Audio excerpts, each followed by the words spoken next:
Hello, hello, and welcome to ohmTown. I am MayorWatt. That is, Todd Howard answers your Starfield questions. This is actually produced by Kinda Funny Games, but I'm going to listen to it, and then we're going to go back through the original reveal with a fine-tooth comb. Because, I have some more observations, really, and a disclosure that was found within this question and answer from Kinda Funny Games. So let's get into it. And just because I usually do this,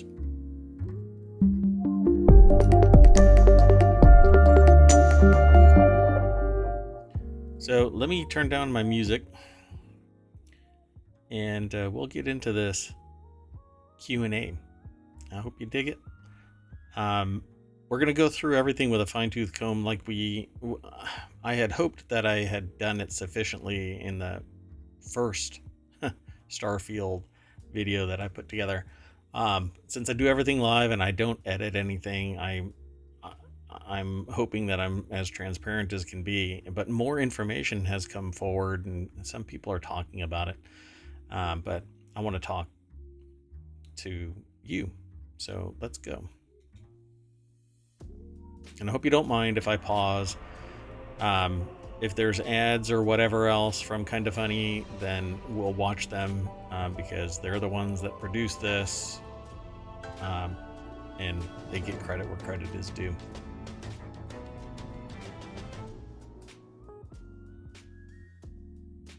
What's up, everybody, and welcome back to another episode of the Kinda Funny Xcast, your home for all things Xbox here at Kinda Funny. Of course, I'm one of your hosts, Snowbike Mike, and today I am joined by my two gaming dads back at it again, and one incredible special guest, of course, from Bethesda Game Studios. It's Todd Howard in the building.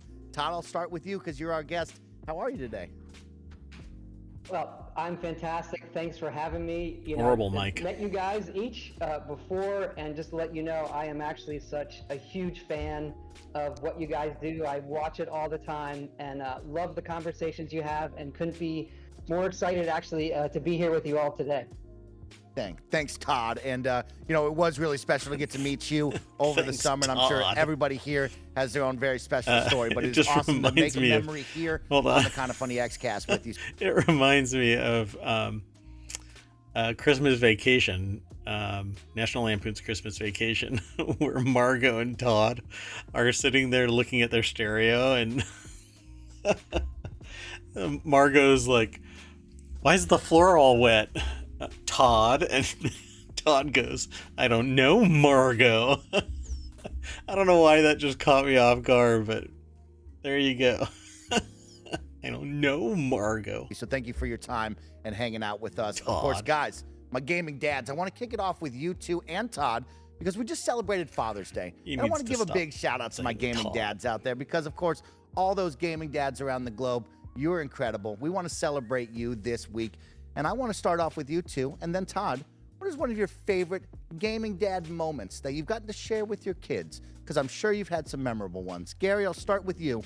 Give me a good one. The first one that popped into my head, and I have a clip of it, and Todd's it genuinely like, "What was the a hell proud is dad going moment. on?" The first time my daughter legitimately won a crown in Fall Guys all on her own for the first time. That was amazing.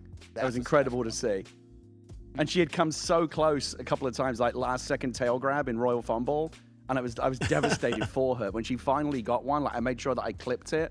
It was just like a proud dad moment. Paris Lily, tell me a proud dad moment that you had gaming side. Mine is so easy. It's my son when he was 9 years old. He might have been 10, but 9 or 10 years old. 2015, King's Fall Raid, Destiny. He didn't have to carry him. We ran through the whole thing. He did it all on his own. It was just a fantastic moment to be able to do that, to be able to share that with him. Actually, I'll give you another one from Destiny. My son and I also doing trials, getting to the lighthouse together.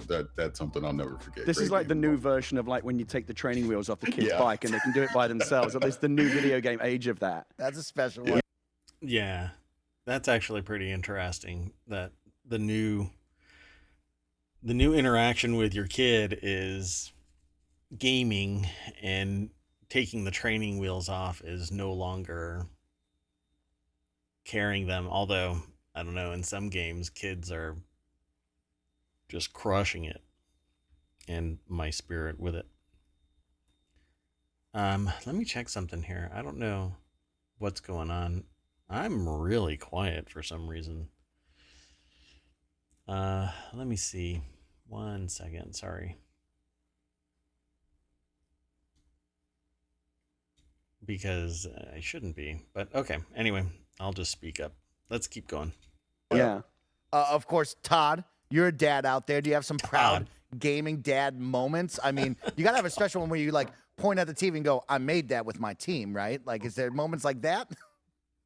It took me a long time to get my kids to play my games, actually. But some of my fondest memories gaming with my kids has really been Minecraft. You know, for a long time, for a decade, we always come back to it. And it's just like a world that we can all build and play in together. God, it's And such a horrible mic. it's Come really, on. really amazing.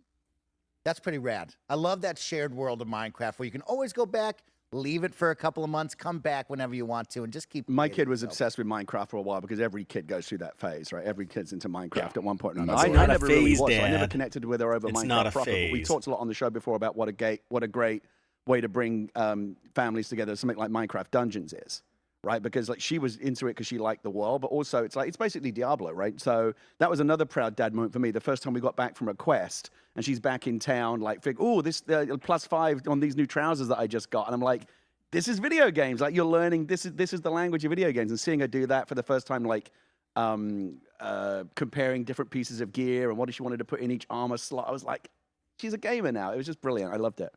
I love you guys sharing your proud dad gamer moments. Of course, shout out to all the dads out there that watch and listen to the show.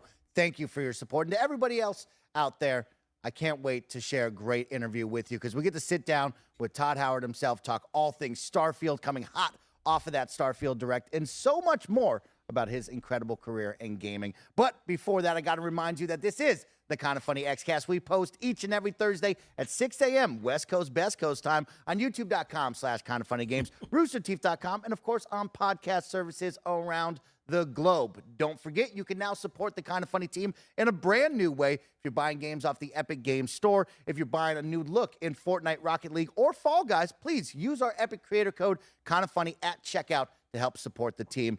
And talking about support, we always love to give a big shout out to those who support us over on Patreon. Don't forget, if you support over on Patreon, you can watch shows live, you can watch them ad-free, you get exclusive content over there. And of course, we'd like to thank those who support us over on the Patreon producer tier for the month of June, like Casey Andrew, Delaney Twining, and James Hastings. Thank you so much for your support. This week, the Kind of Funny Xcast is sponsored by BetterHelp, but I'll tell you about that in just a little bit. Let's jump into it and hang out with Todd Howard himself and have some fun, guys. Todd, I'll kick it off. Congratulations to you and the team on the big reveal, the big direct. Of course, so many years in the making, a very exciting moment. We look forward to just a couple of months from now, we finally get to play Starfield. But I want to talk about just a couple of weeks ago because that Starfield Direct left me and many in awe. It was truly an amazing moment and something that when we left that going, man, we really got to go 45 minutes in depth with your team looking at this awesome brand new game. And you guys absolutely crushed it. So congratulations to you guys. That was really, really cool. But I want to talk about how do you build something like that with a direct? I know your games are so big and there's so much to do. Todd's hoodie has the same colorway as the other stuff that's being put together in Starfield, but I don't think that that's actually for sale. And it's probably easy to talk about that, but how do you refine that into a tight 45 minutes where we are captured, we aren't lingering on something too long, and maybe you cut things out? What is that process like for you and the team? You know, it takes a lot of time. We've been fortunate enough to be able to give a lot of cool demos over the years going back. Fallout 4 was always a highlight for us to do that. We did a decent-sized Starfield demo last year at, I'll say, E3, the Xbox showcase. And I think at that time, maybe it was 12, 13 minutes for Starfield at the end. That had been the longest demo that Xbox had shown and got a great response. going into it this year, we knew, hey, we want to give everybody a really deep dive look Yeah, that at the actually, game and what's the best way to do I that. want that And hoodie. so we're really They could fortunate, sell a I mint think, of to those. have that Yeah, opportunity to do that kind of it's pretty following cool. the Xbox showcase with Starfield Direct. And the response really was incredible. Hearing so many people and the feedback, everybody kind of rooting for us and loving what we've shown. You never know, right? We're heads down here in the studio, and it had been a while since we had really come out with that much stuff. You never know how people are going to react. It's a new IP. It's incredibly ambitious. We're taking a lot of risks. So really happy with the response. It's a lot of fuel to us here. I will say the thing that actually makes me most proud of it is by doing it in that format, we could highlight a lot of people on the team that fans don't know or haven't seen before. And look, there are hundreds more that we couldn't show in it, and sort of their passion for the project. They have all put so much into this game, and we just hope people love it as much as we do. So, Todd, first and foremost, thank you for coming on the show. I kind of want to have. I've been really thinking about like, what's the first question I'm going to ask Todd, and I'll take it from the direct, just how I felt in the moment. Again, it was an incredible presentation, and the thing that I saw in that direct, because there's just so much information. There was just such a data dump that you had of things that Starfield is going to be able to do, but the kind of fun thing that I want to ask you, which can lead into a bigger discussion, is at one point, you were basically a space pirate. You could board a ship, you could take the ship, you could take everything you want on there, all the sandwiches, all those fun things. But it kind of leads into outside of the main story, the discovery, the exploration that you're going to be able to do in Starfield. Can you kind of talk about that a little bit? Sure. I think if you look at all of our games, that kind of feeling is what we want, where you can look at the scope of the game and the sort of palette of things and menu of things you could do, and then say, what if? And then I'm going to go Yeah. do these things. And I think that idea of being a space pirate, there's a whole faction for it, by the way, with the Yeah. Crimson Fleet, or being a smuggler, or having contraband and shielded cargo. So he makes mention of the fact that there's an entire faction for the pirates, and this is, I don't know about Fallout, but Skyrim has that kind of a, what is that more subversive underworld aspect to it, where if you don't want to be on the up and up, you can be what amounts to a pirate. But what is it called? I can't remember.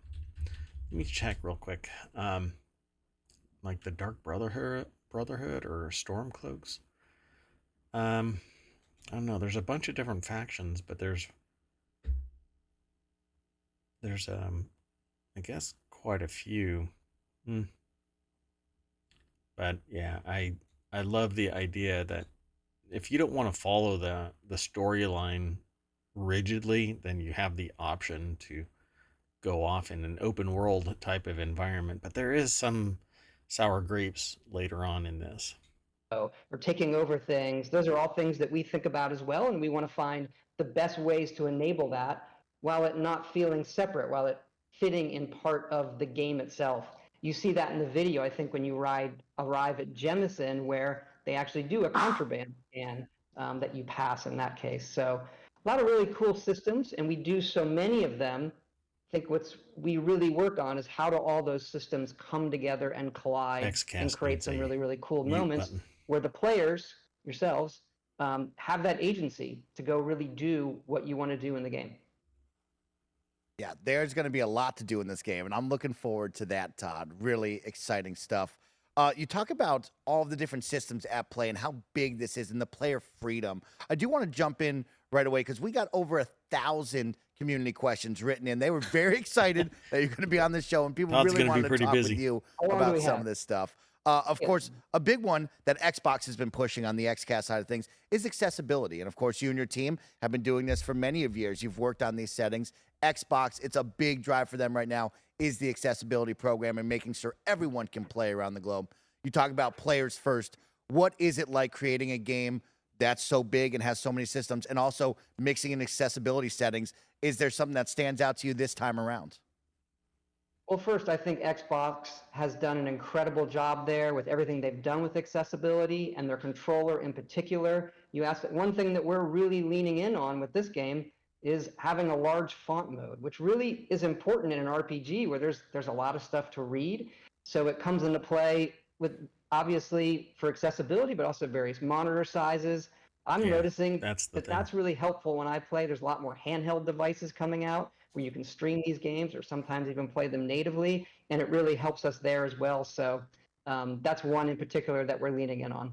That's sweet. That's sweet. And you talk about handheld. High resolution. Can you share with us? Is it Steam Deck compatible? Is that something you focused on, sometimes. or is that something we share later down on the road? We'll talk about that later down the road. Yeah. All right. Let's jump back into the fun, though, because there's a lot of cool stuff, Gary. And I want to get into being a space pirate, but I want to talk about the first steps, creating the character. You guys have now pushed backgrounds and traits into the fold of things. And, of course, we've had the stars before in Elder Scrolls. What is it like now putting traits and backgrounds? What are some of your favorites, and what kind of uniqueness did you be able to bring into that? Yeah, I think for us, we've done a number of games, obviously, over the decades that have various character systems. And I think we've learned a lot in terms of how does it feel when you start a game? What are those first choices like before you understand what the actual rules of the game are? That's always a trick to get right. And then how much depth does it have if you've playing for 20 hours or 50 hours or 100 hours or 500 hours? And so I think we've hit a real sweet spot with Starfield, with giving you that flavor right out of the gate, where you are going to pick some starting skills with your background, but that also has flavor. People want to role play. They don't want to just see it as a list of numbers. You know, I'm a chef. Okay, what can a chef do? How does that factor into dialogue or other choices in the game? And then, so that's the background and the traits. It's a little bit of a original fallback, throwback to that, to Fallout, excuse me, and then say, these are optional. They come with positives, they come with negatives, and you saw some of that in the direct with the the implication is that they're and some other ones. The parents is a really, really great one that we all love. So it lets you, if you're going to start over even, play the game in a different way.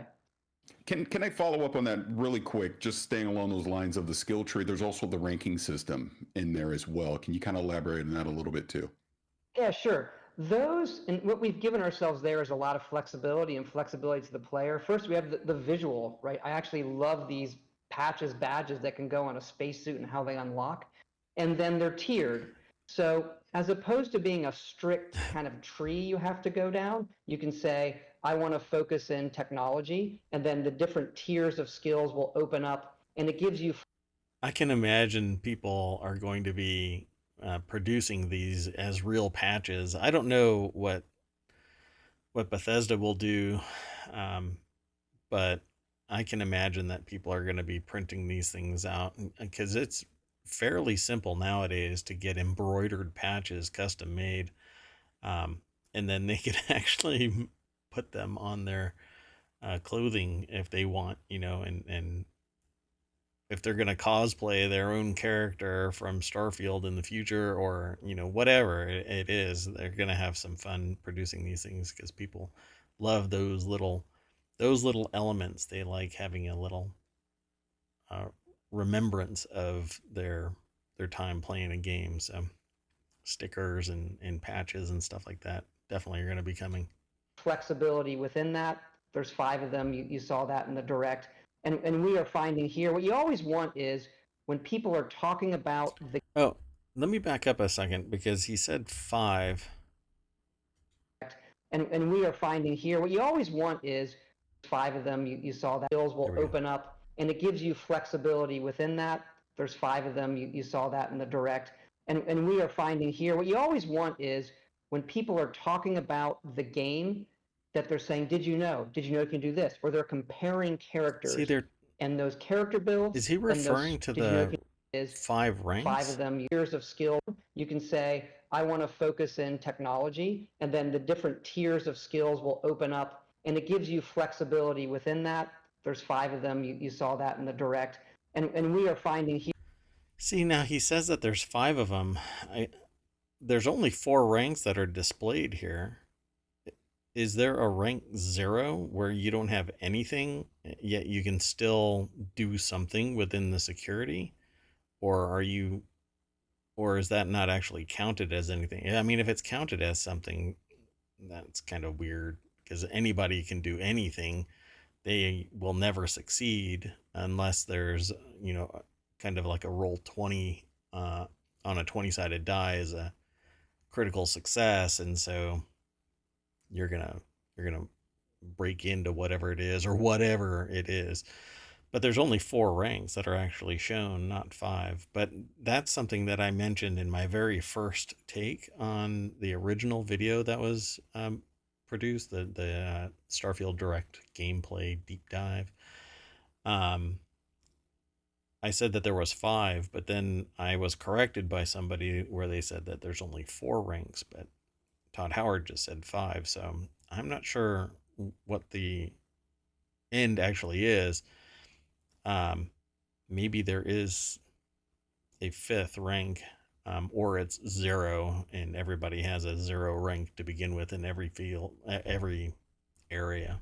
Here, what you always want is when people are talking about the game, that they're saying, did you know you can do this? Or they're comparing characters, and those character builds and those stories feel very, very unique for each person in that conversation. So I this is a neat take, because I'm playing Diablo 4 as well, and I get asked by people what my build is, and I say, well, I don't have a specific build. I'm just doing it on my own. Yet everyone that I see who's streaming, they're following a particular build, and it's typically built via Icy Veins. And I haven't used Icy Veins for a decade. I mean, it's been around for a long time. But I used to use it when with each release of World of Warcraft, there's been Icy Veins builds of various things. I think I stopped using Icy Veins back when Death Knights were dropped. But I can see builds appearing in maybe not Icy Veins, because the builds aren't PvP, at least not yet.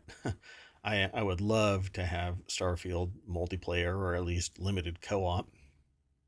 But having an optimized character is something that people always pursue. And so what did you build? How did you build it? What was your build for?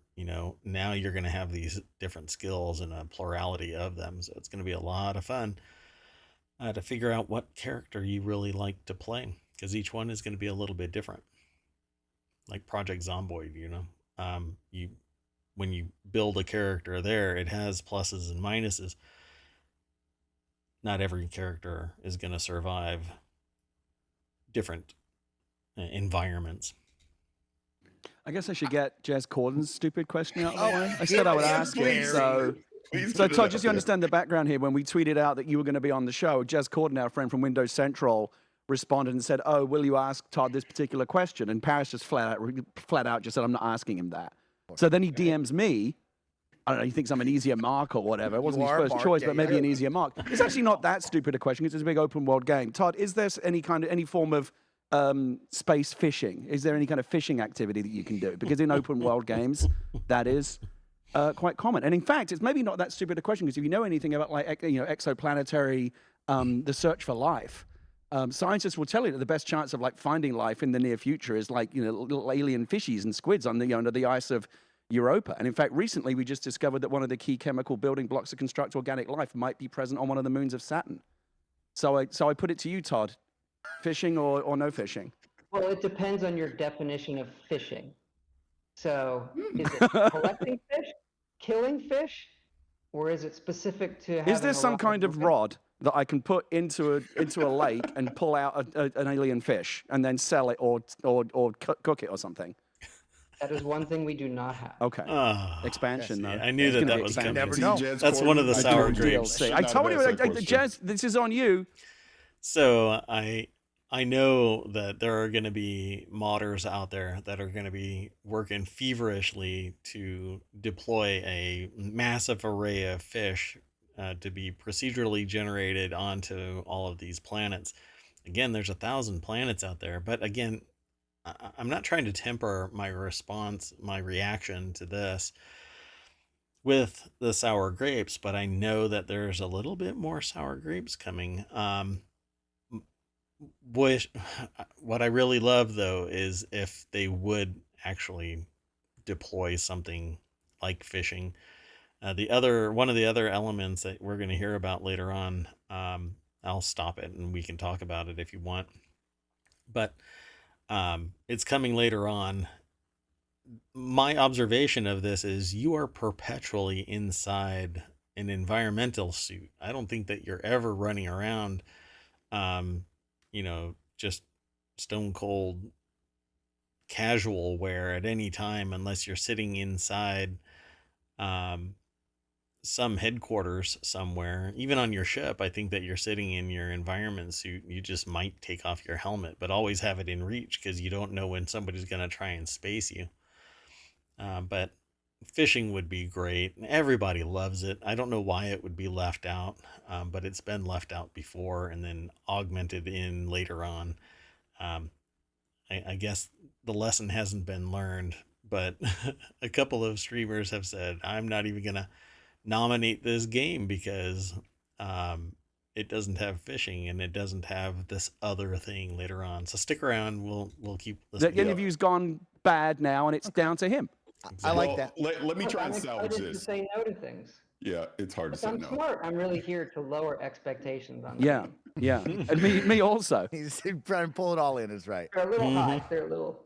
Well, let me try and salvage this and turn it in another direction, which I think can lead to an interesting conversation. So, the 1,000+ planets. If there's been any concern that I've heard recently about Starfield, it's been about handcrafted versus procedural. So, obviously, with 1,000+ planets, a lot of it's going to be procedural. And you even talked in the direct about there will be kind of breadcrumbs along the way with handcrafted things that you'll be able to do as you discover these planets. But my question is, I take it back to something like Mass Effect. I remember when that came out, super excited. You could go to all these different planets, and ultimately there wasn't a lot to do on the vast majority of them. So with Starfield, when we think about these 1,000+ planets, of course we want to go out and explore the galaxy. We want to see all of these things. But when I get to these procedural planets, is there really going to be things there to do that are worth my time?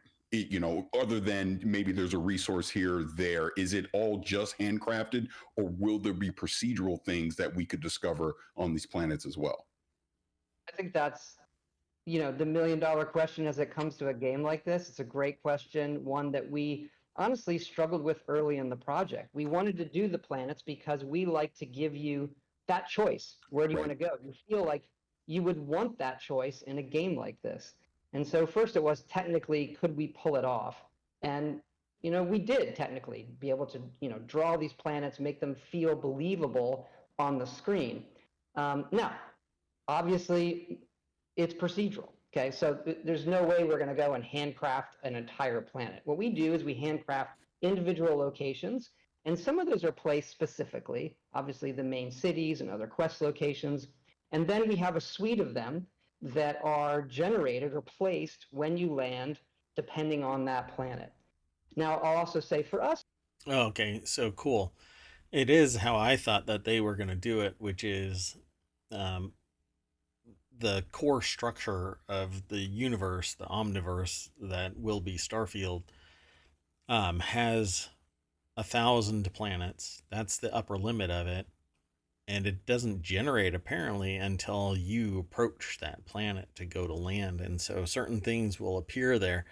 And if it's a quest line planet, then it will be generated either entirely already, or it'll procedurally generate and the algorithm will plop in those key elements somewhere on the planet. So every time you play it, it's going to be slightly different. I kind of dig this. And I was hoping that everything would be procedural, and I really hope that there's some kind of achievement array of achievements and skill building that requires you to go out and catalog and explore all of these planets, because that's really what I'm into. I'm into the achievement side of things. Even if I don't complete the game, I feel like I'm going to be running around cataloging everything that I can, all of the flora, all of the fauna. I hope that the ground is destructible to a great degree, kind of like how No Man's Sky is. But I hope that it's bigger than that, if there's a way that you can say that. So, for instance, in Minecraft,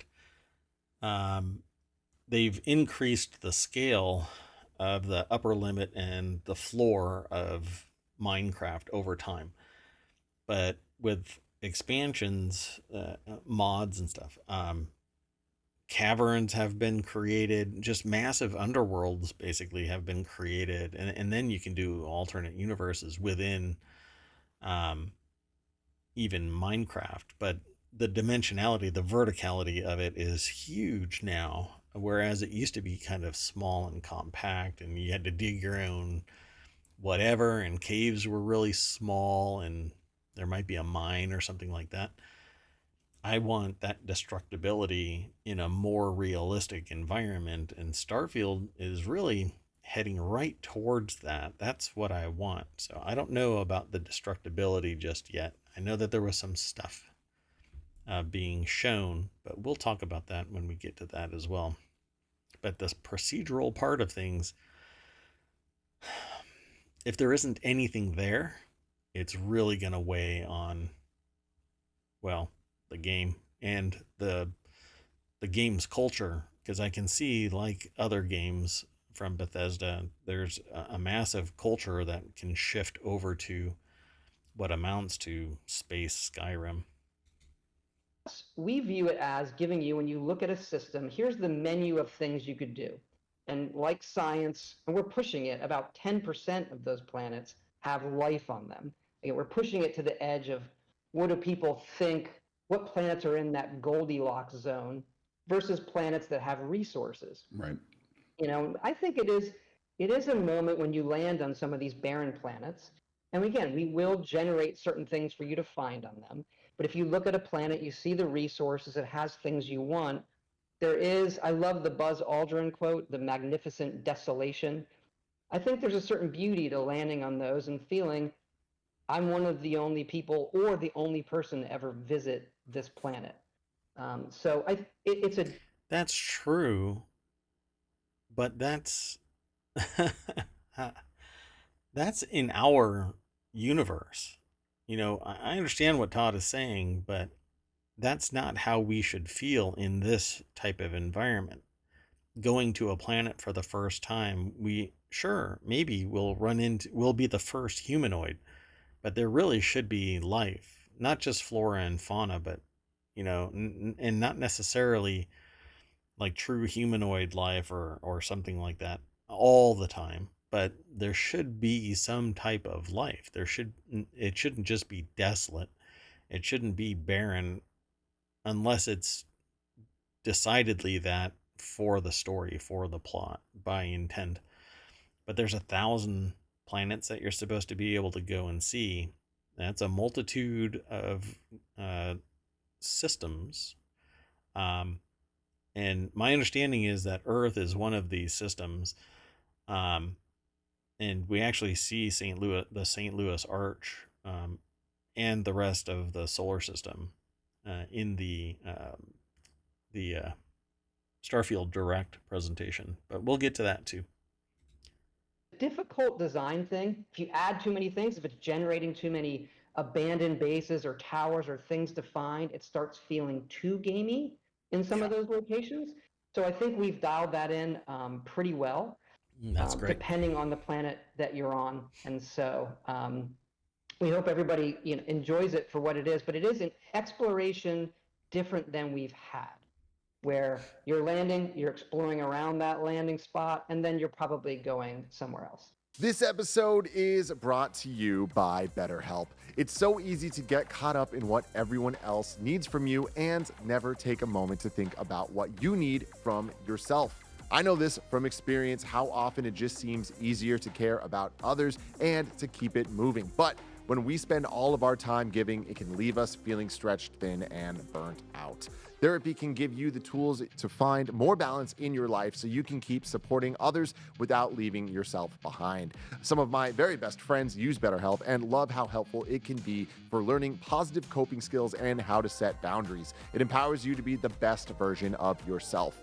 If you're thinking of starting therapy, give BetterHelp a try. It's entirely online, designed to be convenient, flexible, and suited to your schedule. Just fill out a brief questionnaire to get matched with a licensed therapist and switch therapists anytime for no additional charge. Find more balance with BetterHelp. Visit BetterHelp.com/kindafunny today to get 10% off your first month. That's BetterHelp, HELP.com/kindafunny.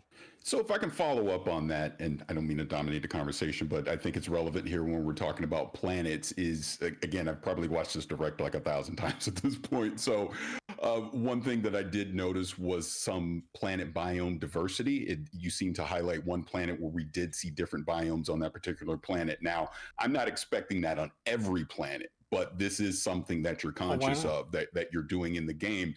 And it leads me to two questions. I'm just thinking the size of some of these planets. Is there really going to be this giant map that we're going to be able to explore across different biomes and find obviously interesting things and resources and creatures? But the other part of this is, and this comes to more to just the diversity of the planets. When I think about gravity, temperature, radiation, things like this, are we going to have to prepare ourselves to actually be able to land on some of these planets and explore them? Or is it just going to be, if I can get to the planet, I can land and do whatever I need to do? There's a lot there, but I'll say, Sorry. We have a lot of biomes. We Yeah. do look at temperature. We look at the radiation. We look at all of those things on a planet so that your suit and your protection, you can get certain ailments if you're not ready, and certain weather things can come through with all of that. So Like fishing for there radioactive are obviously fish. planets that might have one type of biome, Just me? Oh. and there are planets that have a whole bunch, and their creatures and the plants and everything go with the biome. So there's a whole part of the game where surveying a planet, like discovering all of the flora and fauna and resources. Plants also have traits, usually geological things that are inherent to that planet, and uncovering those. And if you fully survey a planet, that data is actually worth a lot of money, credits in the game that you can sell. So there's a whole part of the game that's really just doing that. It's a little more, I almost describe it Zen-like. You can get on a planet where the creatures there, some of them can be aggressive, where it can get dangerous if you're exploring the planet. And you can watch the creatures. We've actually had a problem at times with the predator creatures going and killing all of the more peaceful creatures you're coming across. Wow. Why are they all dead? And then you realize there's something dangerous in the area. So I would say this, that we do everything that you mentioned, and we really try to mix it up and spend a lot of time balancing that. So it is fun minute to minute, but you also know what you're getting into. Todd, I want to talk about the plants and the creatures. I guess I'll start with the creatures really quick. Of course, some iconic Bethesda creatures, the Deathclaw, the dragons in Elder Scrolls. Is there going to be a special creature in this, or will there be so many that there's not just one that we all point to and say, oh, wow, that was the bad one? I mean, there's a few bad, there's one really bad one, there's a few, but you have to play it. Okay, I like that. And then one of the most Space asked Dragons. questions was, Todd, we land on these planets and people are blown away by the size and the scope of things. Is there a land vehicle or an option to maybe mount some of these wildlife creatures to use as a land transportation mode of transport? Here's the sour grapes. There is not. We do design it. I think when we've seen this with our other games where we want to design it so it feels good on foot, but we do have the boost pack. You saw some of that in the video, and you have skills for the boost pack. So the boost pack almost acts like this vehicle. It's super fun where you can fly through, and then the low gravity planets are just really, really something special in the game. That's awesome. So if I could pivot this Yeah, so that's kind of the bummer so far is that we're not going to have rideable mounts, but the thing that I said when I was asked about that, when I was talking with people about Starfield and the fact that there isn't going to be any mounts, is that you've got a jetpack and you've got a spaceship. You can fly anywhere you want to go. You don't have to sit there and ride a mount somewhere. But people really love the idea of sitting on some uh, fauna and walking around on a planet. It's part of the role playing experience, at least that we've come to expect as gamers. For me, I'm into the jetpack thing, and um, I do love the idea though of things like animal husbandry, where I can create my own critter at the end of X period of time. Um, but I don't know if maybe that's a mod that some some really well driven person is going to be able to release, because this game is apparently primed for modding. So um, I guess Bethesda is going to continue to follow through with this idea of expandability being made from the community. Into companions. Question about that, as far as companions, crew members, and some of the individual skills that they're going to have in the direct. Death It from was clear above. that you'll have some crew members, you'll have some that you can station at an outpost. But I'm curious, even with that, will we have the option to just play the game solo without any companions or crew members, or is that going to be a necessity as we're playing through the game? And along those lines, can crew members on their own, through our own decisions, decide I don't want to do this anymore and they leave? Okay, a few ones there. So before he gets into this, I don't know how y'all feel about this, but feel free to throw it in chat, or send me email if you want. Make a comment either, because I'm gonna post this over to YouTube eventually, because there's no long-term storage here on Twitch. But um, leave a comment and let me know how you feel about that, because the idea of having companions in the game, so much so that it nearly follows, well, and we don't have any play testing so far, public play testing, to reveal this, but it sounds like you have the ability to go as far as what happens in Cyberpunk 2077. You can actually build a relationship, and there's romance and stuff like that. I don't know if they go into a really deep dive like Final Fantasy 16, but yeah, I'm really curious if people are going to be more interested in that aspect of it, or if they're going to just want to play the game solo and not have to worry about these companions on your ship and whatever micromanagement you're going to have to do. First, the But they seem companions like they're are appealing to awesome. everybody. Our team's done a really, really great job with them, and there's a lot of great depth there with the main companions. But we do support where, if you don't want to do that, there's traits that really make you, I want to play by myself. And then there's also skills that go into that give you special perks and bumps if you are solo. Them leaving on their own, they can, depending on the choices you make, they can get angry with you. Yeah. And then the relationship that you have with the companion can change based on the decisions you're making in the game. If I get mad at my companions, Todd, can I space them and take them and make them walk the plank on my spaceship? You can leave them behind. You can tell them where to go. You can assign them. You can assign them to outposts. You can assign them to ships that you're not using, and things like that. I have a fun one coming in from the community. Courtney writes in and says, "Are the Constellation companions the only ones that are able to be romanced?" A lot of people very excited about romancing NPCs. What is the breadth of that? Is there a wide range? The 4 main Constellation ones are the ones that So support, many people are going to be trying to full touch quest lines digital for them and boobs. romance. Great. Also, I had another great one. Someone wrote in and said, "Could my crew on my ship be all robots? Is there a possibility of having enough robot companions / crew members to be an all robot starship?" Technically, yes. Okay. And It's that'll so be weird cool. the questions that people come up with. Yeah. Todd Well, creates some I- special games. Him I and don't his want to team. oversell. I mean, there's Bosco, and then there's a few other things, but Okay. not Look to forward the to that. extent of the humans, obviously. I think one of the It's so challenges cagey. of making a game like this A few other things. is that when you say, oh, it's a million planets and you can go do anything you want, that people are going to ask sometimes dumb questions like, well, can I go space fishing?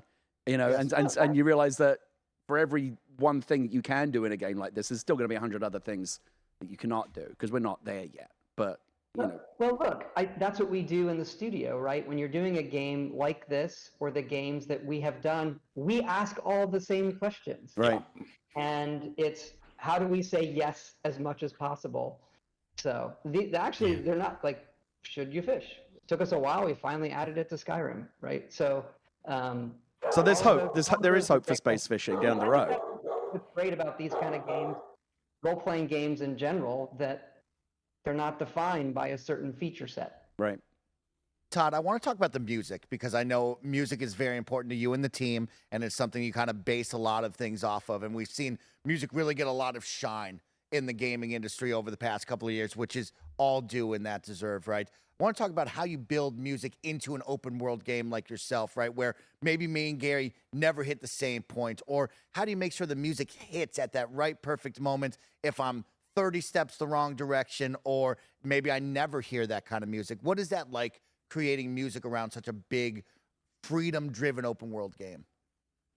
Well, actually, music is one of the first things that we start with when we make a game. We do concept art, and we start writing the music. I think the music for Starfield, the work that Enon Zur has done there is just incredible. It could be my favorite game music. And we did that very, very early. So when we're working on the game, we're looking at the concept art. The music is giving us all a feeling of what this world feels like, what this experience feels like. How we do that in an open game is there is a whole system behind like what is happening, what's the mood right now, and then it is pulling from, a collection of tracks that fit that mood, and then segueing between them. And it might be easy to say, oh, you're just going to do this all the time, but the trick we find is actually when it has time to breathe, when the music actually kind of subsides for a bit, so that when it does come on and we're trying to hit a certain mood that you're in, it's impactful. I've also noticed, and happy to hear from all of you, but sometimes the music can come on and maybe it puts you in a mood. Like, oh, you're hearing this music, and then you're like, Definitely. oh, I think I'm feeling I should do the following now. And then it puts you in a certain mood that you weren't in before. So we get some of that sometimes, not intentional, but it's not a bad thing. Yeah, when there's Since constantly we're talking about background audio, music, I guess I should ask the other question that we were talking about before the changes show. have to be will the much game more have this? abrupt, We were talking about how much we louder. love in-game radio stations, and Fallout obviously is one of the better examples of that. Is there any kind of space radio that we'll be able to listen to as we're exploring? There is one, but it is Yeah. pretty much local to a certain location. It's Okay. not something That's you fine. dial into when you're away, but there is a little bit of that, I would Cool. say. I love in-game radio. Cool. We were just Yeah, talking about it. we were talking about that, of course, As the long as I radio don't get a host. DMCA. Todd, did you ever think to yourself, I would like to be the radio host for one of my video games? Put me behind the microphone. Let me go wild. No, I don't think that's for me. And actually, the last DJ we had in Fallout 4 is Brendan Hunt, who everyone knows as Coach Beard on Ted Lasso. That's So, amazing. I didn't know that. That's awesome. Yeah, he's incredible in the game. I mean, if you're ever looking to add like a wacky kind of morning zoo trio to the Starfield, That is so. radio universe, There you we know, go. and you know who to call. Thanks, Gary. Space Bike Mike. Yeah. Anytime. So- This shit writes itself. I told you the creative process was easy. It's like falling off of a log. So It's easy. Todd, to get it back onto Starfield directly, but to Todd, He's wearing a one Writers Guild of question- America One shirt. question that- I had was they're on about strike right now. shipbuilding, and I'm trying It to keep doesn't this write limited. itself. Also, the Takes ships that you writers. acquire. So obviously, we saw during the direct, you can build your own ships. You can let your imagination go wild. You mentioned in there that to reach the far reaches of the galaxy, you will have to upgrade your ship, along the way, which makes total sense.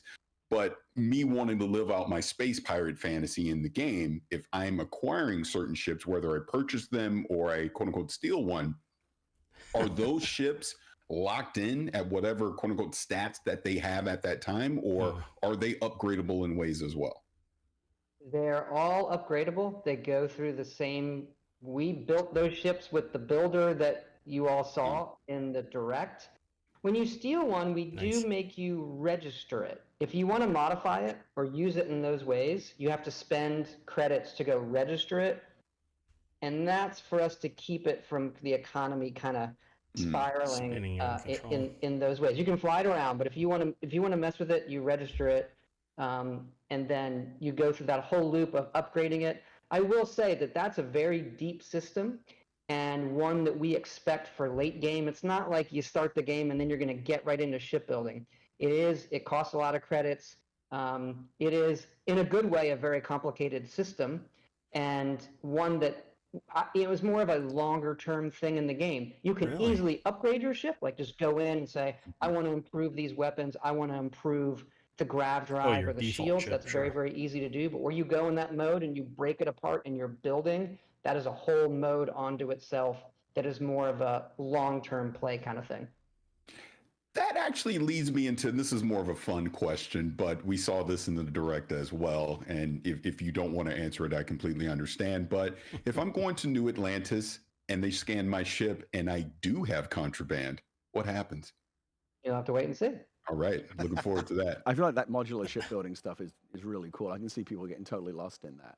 Oh yeah. And I'm right in thinking, and maybe this was addressed in the direct, I don't know, but like once you build your ship, you're designing kind of the internal layout of the ship that you'll walk around in as well. Is that correct? Yeah, it comes with it. So you have these modules, and they come with the inner parts as well. And then when you click them together, and obviously you saw it, there are different modules for different things. So that gives the ships a really, really unique feel. And I'll say, when we designed the game originally, when you go into sci-fi, we sort of start with what kind of spacesuit do we want? What does that look like? What do the weapons look like? And it took us a long time on ships, because there's so many ships in games. And how do we do them where they look cool, but they feel believable, where you can draw the line from where we are today to these kind of ships, while also allowing the player to build them. So that actually, along with the planets, was a big challenge for us, and we all love where it's ended up. That's great. I have kind of a nerdy tech lore question. One of the things I love, because I love the nerdy science stuff, and I'm sure that Bethesda's got its own route into this as well. But like, one of the things I loved about Mass Effect was they had really cool explanations for faster than light travel and even faster than light communication. Right, the mass relays would get you around, and the quantum communication would allow instantaneous communication over like the span of light years. I presume that Starfield has its own version of all that tech lore, right? This is how we're able to travel faster than light. This is how we're able to communicate faster than light. Definitely. I mean, we say grav drive here, but it stands for the graviton loop field array, the way the different bands bend space in front of you, and the more it can bend it, and you're actually taking space and you're folding it, you're bringing the space towards you. There's some great papers out there on like warp drives and quantum physics. I was going to say, this is not dissimilar to warp drive, right? Where you contract the space in front of you and expand the space behind you. Technically, that's what it is. And we do get into, with the game, gravity and how that affects, people in this universe, how they bend it, how they feel about that, and so forth. So we do a lot of interesting things there. But to your point, Gary, we did spend a lot of time originally. What is the fiction of this new universe that we're building, and how do we get from today to the tech level of this game and have that? It's still a video game, right? So I don't want to like overpromise here or anything, but make that for the reality of this game feel believable. Right.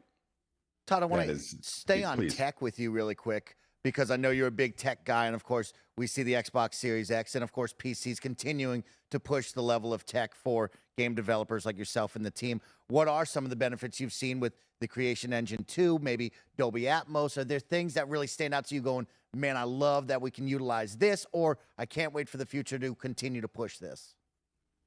We are just so happy with the new engine. It took us so long to do. Our tech team, they're wizards, led by Chris Rodriguez and Joel Denault. And what we're able to do in the game and have all these things looking amazing and running from all of the items that we're simulating and people, spaceships, full planets. Our lighting model is just awesome. The real-time GI. We didn't really show this off, but I'd love to in the future, which is we have some great volumetric fog and how that interacts with the lighting. Then you get into the physics and we start messing with gravity. It gets even crazier. Our quest system, I think people are, there are a lot of open world games now, but I think what really makes ours different is that all these quests are running. It's not like you start a mission and we shut everything down. You can be on dozens of these at once.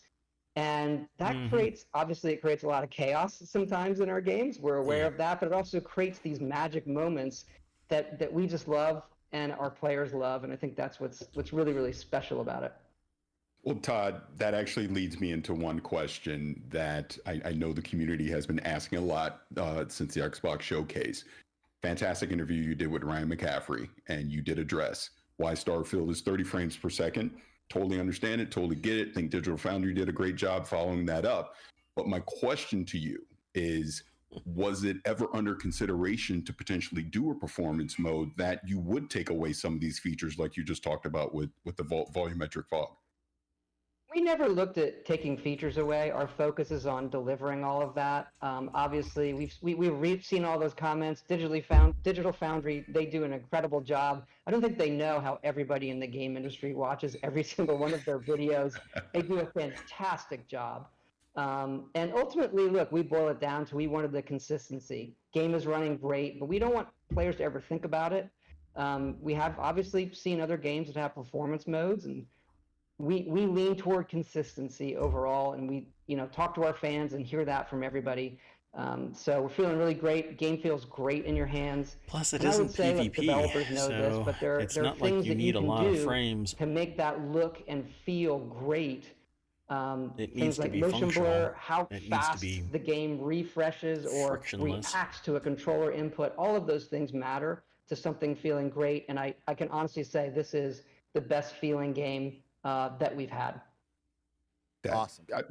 Awesome to hear. I have a Mike. question, and this is mainly because it's been on my mind recently, because I'm like a lot of people, I'm playing a lot of Diablo 4.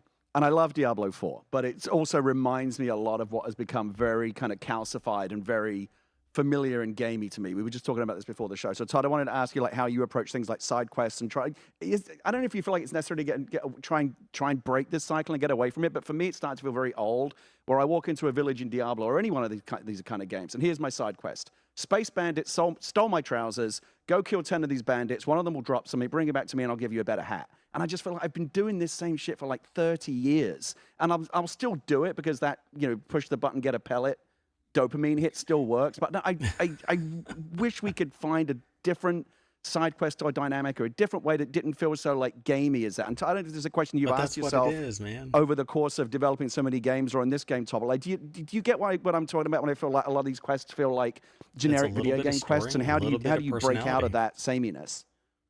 Yeah, and to show how much I listen, I believe you mentioned that on an earlier podcast. Yes, like he's not. Yes, I told you Todd wasn't full of shit. He actually, yeah, I he think you listens. said, I guarantee Starfield's going to have some of this. Yeah, I mean, because it's hard to completely reinvent the wheel, but like I don't know, I just feel like it always reminds me that I'm in a video game when someone tells me a story like that. Like somebody stole my pet cat, go find it, and I'll give you some space gold or a better pair of gloves or something. I don't know. It just Well, it how feels do you like develop a character without accepted giving that's what side quests are now, and I wish there was a way to approach them differently. Is there anything in the side pure questing off of the story, main quest line in the amount Starfield of where I'm going to go, writing. oh, that's a different way to do a side quest. That's cool. Well, look, it comes down to making all of that content, and our folks have done an incredible job there, and there really is a lot of it. So we have a lot of specific quests, but it's not what you're talking about, the sort of random one-off ones. I don't think it's mutually exclusive. We obviously have a bunch of that. Right. You can land on a planet and go to an outpost, and we're going to generate a mission nearby, and you're going to see some of that. But I think that's okay if you know you're in for it. And those activities, if the gameplay is good, can be fun, but they shouldn't take the place of those more in-depth ones. And we've done a lot of those. Right. Todd, you talk about content. I'm going to start ramping us down. So guys over there, start thinking of your final questions for Todd. I want to be respectful of his time and get us out of here in a timely manner. But you talk about content, Todd, and of course, you and the team, and thinking about Every what you time he guys can says it, create, but Todd. also there's the side of the mods. And, you know, your team at Bethesda have done a really great job with mods and allowing the community to create and build within your worlds. Have you seen something that stands out to you in previous games through the community where you go, man, that team did a really great job? That is awesome on the mod side of things. And of course, moving forward, are you excited to put mods into this game with so many planets to explore and the opportunity to create? Yeah, I think Starfield is going to be kind of a modder's paradise. It's part of our DNA here. We've been doing it for over 20 years. And our community around that, because look, we've usually been classically single player. That has been our community. And people are still modding our games and playing them. So we're doing a lot of it. And I think one of the things that I'll call out is it's important for us not just to enable that, but to participate, right? To make it easy for them, to make this where they can make it not just a hobby, but a career. We've had a lot of great success there. So looking forward to what everyone's going to do with Starfield, just like cannot imagine. That's awesome. Same. I'm going to be very excited for that. Question I have as we wrap this. That's what I'm going to dig. Elder Scrolls, but Skyrim in particular, has just a ton of mods for it. This opens it up because now you can have worlds that are your foundation for your mod, not just the game itself, but you could actually base entire alternate storylines much more in depth for your particular storytelling, all within a world. I'm assuming, based on the way that it has worked in the past, you can set your adventures wherever you want them, and so now you've got 1,000 planets that you can do your own world building on, and take what was a desolate planet, you know, as Todd Howard has stated that there's going to be several. My understanding is somewhere along the line, he doesn't say it in this. I thought that he had said it in this Q&A, but only 10% of the 1,000 planets are going to be populated in some way. The rest might just be flora and fauna. So only 100 of the 1,000 are going to have something humanoid on them. Because as far as I know, there are no alien races, as far as I know. Maybe towards the end we discover what it is at the end of Starfield Direct that was hinted at. But again, as far as I know, only 100 planets. And I say only as if it's nothing. But when these planets are somewhere in the same scale as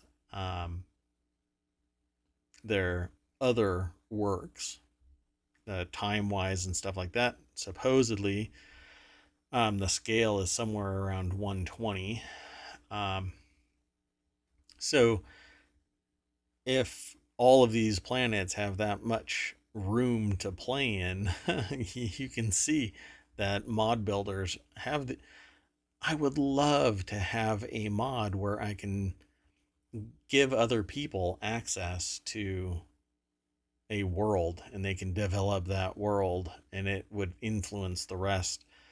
This needs to be co-op. This needs to be multiplayer, at least a server wherein a certain number of people can all work together and build their own little enclave digitally, you know, kind of how Minecraft does it. Allow certain people in if you so choose, and have a server running that is the embodiment of this 1,000 planets. It would be so awesome if it was at least co-op. This up. There's 1,000 more I would love to ask, but we want to be respectful of your time. Outposts, you kind of slightly mentioned that a few minutes ago. But something I caught again during the rec towards the end was it sounds like there's going to be kind of an advanced feature with some of these outposts where you can actually leverage some of the plants and animals on the particular planet that you're on to generate resources, which then made me think about, well, if I land on a planet am I limited in the resources that I can use to build an outpost? In other words, is there only so much I can do without, is it unlimited what I can do for an outpost is what I'm trying to say. Can I build whatever I want, or do I have to have a certain amount of resources to build whatever, design that I'm thinking of at that time? So outposts, kind of like I was talking about with shipbuilding, is a very deep system, and it does involve a lot of resources to really, do what you want to do. You can do all of that, so you can land on a planet and start building, but you're going to need to really go crazy. You're going to need to develop your character skills. You're going to have to collect those resources, but there is a ton there, and you can even actually somewhat connect them between planets, shuttling cargo between them. So it's a really, really cool system. But so cool. I will say again, like shipbuilding, one that has a lot of depth. It's not really meant as like an early player kind of system. It's meant to be one that you're going to play over a long period of time. Well, that brings me to just a quick follow-up on that. So potentially can Outpost be an economy generator for you as well? Yes, they can. Absolutely. Fantastic. Gary, what are final questions for Todd? I always like to ask at least one question from the point of view of like a creator, because See, I hope that these questions are actually coming from those who submitted them, because it seems like they're coming off the cuff with thought put into them by the hosts and not entirely, like maybe only I don't know their names, I'm sorry, but only the guy on the left seems to have been reading from a script of questions, and so there's only a certain few. Thankfully they've asked some really interesting questions. The economy one is great, but again, it's just you. The economy is really limited to you. I'm sure a mod would be able to fix that issue, because it isn't too dynamic. I mean, it's just you buying and selling stuff as far as I can tell. Unless they've got an entire back end economic system dedicated to NPCs that are buying and selling goods, then it's really just you and whatever the set economy is that's locked in apparently stone, because there's no reason for it to change. This compartment on your ship costs this amount. This element within your base, if you want a wall, is going to cost this amount, and it's just kind of set there like a menu. This will be really fun because it's going to be kind of like satisfactory and what is that called? The something project where you build a Dyson Sphere project where you can have your ships shuttling out to other locations to deposit goods for processing or something like that. This is going to be a lot of fun. Create stuff, and I'm always really neurotic about putting it out into the world. Are people going to like it? I just wanted to ask Todd, like, as we close in on the final months now, this game, going out into the world and it being a big moment of truth after all these years of development, like where are you emotionally typically at this point, and where are you right now with this one? Like, is there a certain amount of confidence, like we know we've got the goods and it's all going to be great, or is there always that little bit of imposter syndrome, neurosis, like, you never know until it goes out into the world? Like, where are you on that spectrum? But you've been through it, Gary. You have something. We've worked just so hard on it. I'll say again, the team here, many of us have done this for decades together in some cases, and we have put just everything that we think we've learned and maximum effort into this one. And look, we love it, and our fingers are crossed that everybody feels the way that we do about it. And we're just really kind of humbled by everybody's excitement for it, and it's fuel for us, over these last few months to make it, as good as it can be for everybody. Do you feel any additional pressure given? I mean, obviously this is not even within your control. It's just kind of the way that the history of Xbox has worked out that, there's been, the vibes have been off with Xbox for a little bit, like where are the games, or where are the big games? And Starfield has kind of emerged as just wait for Starfield. This is going to be like, it kind of feels like, like when they redid Star Wars, right? They paid $4 billion. I remember J.J. Abrams said this movie didn't cost $150 million. It cost $4 billion because that's what we paid for Star Wars. And this is the kind of thing where, like, if something that big, the stock price of the parent company moves on how these mega tentpole things are received. Do you feel like you're carrying like the weight of like Xbox on your shoulders right now when that's kind of the narrative that seems to be emergent? Like Starfield was going to be the standard bearer for Xbox this year. I think I was feeling better before you asked that question. Yeah, no doubt. Look, we're focusing on what we can do. Like I said, on this God. game, and I will say Xbox has been their support has been incredible on this, with Phil and Matt Booty and the team over there. And obviously we worked with them for a long time, going back 20 years on Morrowind, but being part of Xbox and their support has really, it has allowed us to be this ambitious and take these risks, and fingers crossed. That's great. Paris, one more for you. I see you. Sneaking it in. Two quick yes or no ones for you. Are there black holes in this game? And my dear friend Emily, she would kill me if I did not ask this. Can Vasco wear a hat like Mr. Handy did in Fallout 4? I'm going to pass on the first question. Can Vasco wear a hat? Not currently, but I'm sure that will be an early mod. Yeah, I'm sure it will. Yeah, no doubt. Todd, of course, I want to thank you for joining us Thank you, today. guys. I have two quick small ones for you. Have you ever wanted to do a smaller project? You and the team, Todd, have created these massive, incredible games. Have you ever thought about making a small game? Like a little Pentiment kind of thing on the small. side? Yeah. Oh, we have the mobile team. We did Fallout Shelter, which I think is our most played game ever at this point. So we do some of that. We have some mobile stuff going too that looks really cool that we haven't talked about. So we get to dabble in that. But at the end of the day, I as a player, I like the big worlds that I can get lost in. That's why, many of us here wanted to make games. And it's really, really rewarding for us, and just so thankful for the opportunity, and thankful to be here with you guys today. Todd just hit the nail on the head, Danny. You'll have heard me say this on the podcast before, that my favorite kind of games are not me thinking about like a game that I'm going to go play, but like a place where I'm going to go and a world that I'm going to get lost in. Yes, Mass Effect was 100%. That for me. Yeah. Los Santos was that for me. And that's why I'm excited about Starfield, is I want to just forget my real life. Not that my real life sucks, it's pretty good, but I just want to forget about it and go visit a million planets and hit space aliens on the head with a hammer. Well, that is the perfect way to end this, Todd. Thank you so much for your time. Thank you, guys. And most importantly, thank you to you and your team for creating games that I love, that we love on this panel, and that the audience loves. That is a really special one that you guys get to do. So thank you for everything. And with that is the way we say goodbye here on the Kind of Funny Xcast. We have a lot more heading towards Starfield's release in September, so keep your eyes out. We'll have fun. And to Todd and the team, best of luck. We'll see you at the finish line. Thank you. Thanks, guys. Loved it. Dun, dun, dun. So that's it, folks. All kinds of weird stuff on the screen. So the next thing that I wanted to do was to go through this again with a fine-tooth comb, and what this is the Starfield Direct gameplay deep dive.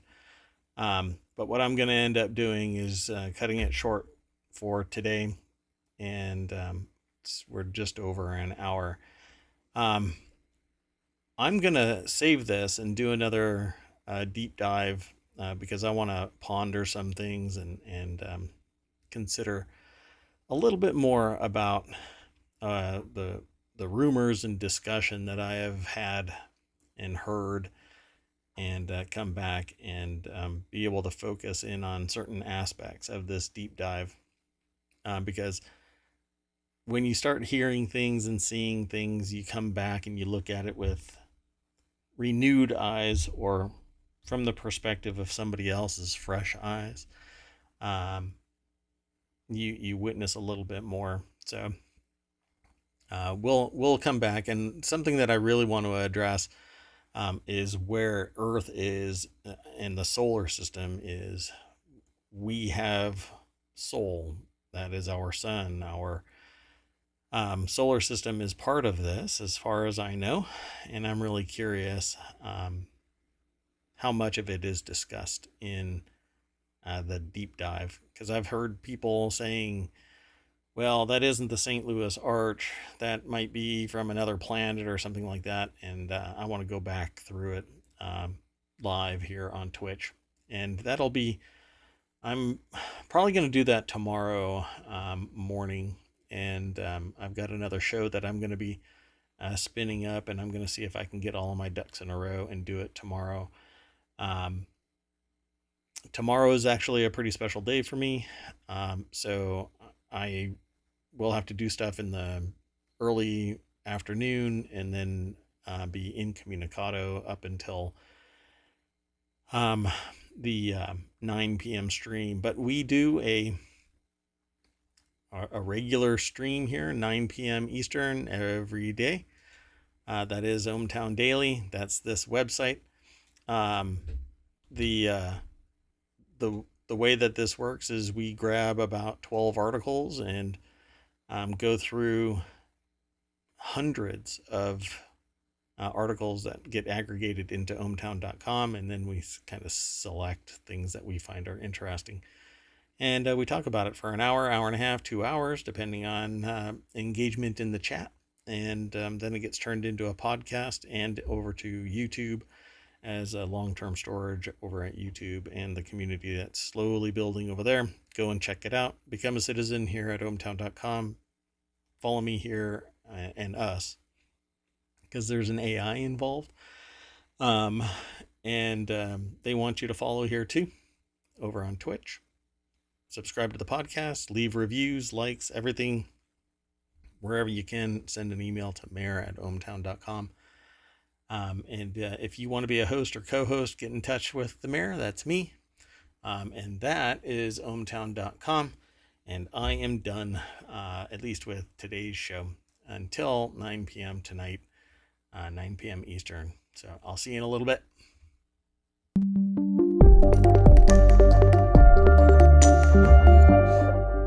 Bye-bye.